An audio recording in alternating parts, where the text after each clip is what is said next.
So the thing for me is that English Corner actually kind of changed my life. But I really met lots of friends there. English Corner is very special because when people leave here, they leave with a sense of knowing how to be a better friend.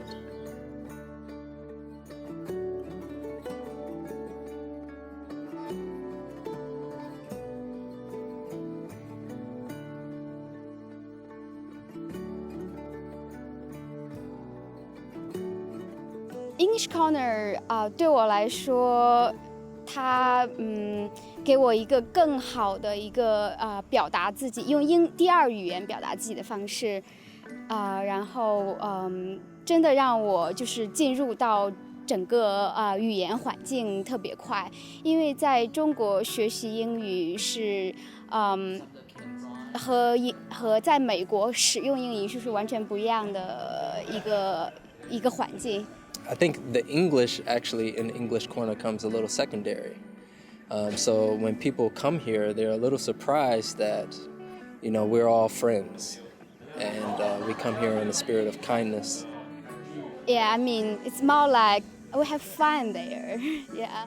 A program called the English Corner grew out of conversations in a neighborhood in Vancouver, Canada, on how to help their city. They found that immigrants coming to the local university needed help integrating into community life, knowing the importance of having deep, meaningful conversations to maintain a strong community. This program was designed around conversations. Based on experience in Canada, the English Corner was brought to the Chicago area.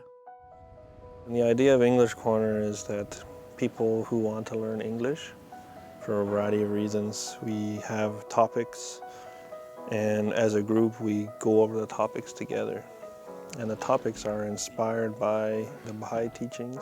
We use the Baha'i writings particularly because it sort of advances us into more meaningful conversation than any other type of writing. This is from our topic, Learning from Others. Man should weigh his opinions with the utmost serenity, calmness, and composure. Before expressing his own views, he should carefully consider the views already advanced by others.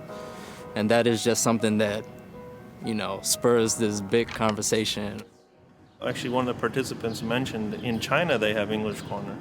But the format is like a native speaker and a bunch of Chinese people just talking.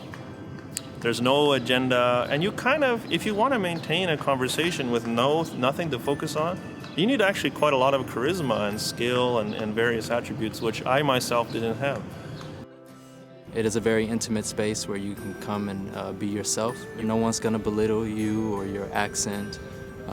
It's not a classroom structure, so there's no final grade at the end of each session, and that really helps them advance in their English learning. They have more questions, for instance. You don't feel belittled. You're free of all prejudice within English Corner. And we talk a lot about neighborhood and how we met friends, how we met our neighbors, and how we enjoy this environment. We can, through systematic action, with institute training at its heart, steadily build the capacity to form deep, loving friendships inclusive of all peoples. So the thing for me is that English Corner actually kind of changed my life, because before English Corner, I was afraid to talk to anybody. So if you're talking to somebody, from your hometown who knows the same things, you have a lot of jargon, slang, you might say things sarcastically, but they know what you mean, ironically, but they can figure out your meaning. And actually that's the stuff that I didn't like, that I didn't really jive with in my own culture. It's really hard for new immigration to talk with native speakers because you guys talk very fast and you guys use a lot of idioms that we don't know. Lots of topics that were based on the culture. So by talking to someone from China, from India, all that stuff disappears, and it's really about how can I communicate my true feeling as clearly and as simply as possible, which was just highly refreshing for me. And I think part of, as it relates to the plan and the framework, is that what we're really trying to do is we're trying to have those meaningful, truthful, sincere, earnest conversations.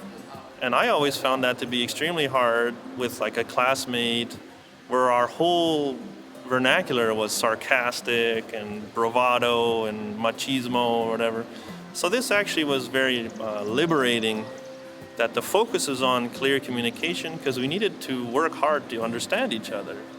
And in that context, I found myself opening up, being more earnest, being more open, simply because that's sort of what made the communication work. It does rise above race and culture because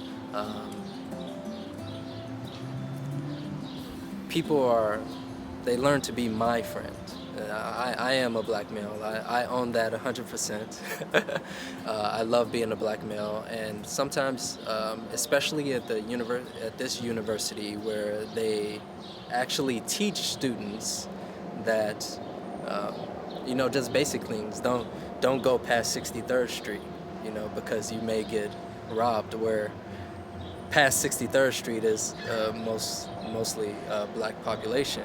When people talk about Chicago, it's a lot of violence, and a lot of gangsters like that. But when I lived here, especially in Hyde Park, I mean, lots of people, they are very friendly. It's like Midwest people. We always say hi to strangers on the road. It's totally different from what we know before. Those are things that are very blatant that they experience as immigrants, and so to have me here and to meet me and be a friend to me is something that is very special to them. Every time we have some question about America, about culture, about history, about the people, about the religions, of course, he gives us a lot of stories, a lot of informations, and help us a lot. And it's really, he creates a really good environment for English beginners to speak. So this, I think, is one example where we see applying the teachings and gathering people together, having meaningful conversations, can certainly eliminate prejudices. Because I think if you're from Europe and you think about somebody from Asia, it's very easy to have very strong opinions without actually knowing what they're all about. And you might focus on surface things like, oh, they eat with these sticks instead of, fork and knife or whatever. But when you actually get on topics that matter, you realize how similar you are. And I think that is a way in which we see a prejudice diminishing. When people leave, they always contact me and say, I miss English Corner. Or they say, I miss talking to you, and I miss, this person. So it's really special in that way,